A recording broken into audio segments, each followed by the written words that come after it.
ವಿದೇಶಾಂಗ ವ್ಯವಹಾರಗಳ ಸಚಿವ ಡಾಕ್ಟರ್ ಎಸ್ ಜೈಶಂಕರ್ ಇಂದಿನಿಂದ ನೆದರ್ಲ್ಯಾಂಡ್, ಡೆನ್ಮಾರ್ಕ್ ಮತ್ತು ಜರ್ಮನಿ ದೇಶಗಳಿಗೆ 6 ದಿನಗಳ ಪ್ರವಾಸದಲ್ಲಿದ್ದಾರೆ.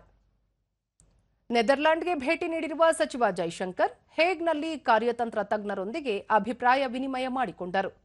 ಉಭಯ ದೇಶಗಳ ನಡುವಿನ ಕಾರ್ಯತಂತ್ರದ ಪಾಲುದಾರಿಕೆ ಸೇರಿದಂತೆ ವಿವಿಧ ವಿಷಯಗಳ ಕುರಿತು ಎರಡೂ ದೇಶಗಳ ನಾಯಕರು ಚರ್ಚೆ ನಡೆಸಿದರು. ಪ್ರವಾಸದ ಸಮಯದಲ್ಲಿ ಡಾಕ್ಟರ್ ಎಸ್ ಜೈಶಂಕರ್ 3 ದೇಶಗಳ ಪ್ರಮುಖ ನಾಯಕರನ್ನು ಭೇಟಿ ಮಾಡಲಿದ್ದು, ತಮ್ಮ ಸಹವರ್ತಿಗಳೊಂದಿಗೆ ದ್ವಿಪಕ್ಷೀಯ ಸಂಬಂಧಗಳ ಬಲವರ್ಧನೆ, ಪರಸ್ಪರ ಆಸಕ್ತಿಯ ಪ್ರಾದೇಶಿಕ ಮತ್ತು ಜಾಗತಿಕ ವಿಷಯಗಳ ಕುರಿತು ಚರ್ಚೆ ನಡೆಸಲಿದ್ದಾರೆ ಎಂದು ವಿದೇಶಾಂಗ ಸಚಿವಾಲಯ ತಿಳಿಸಿದೆ.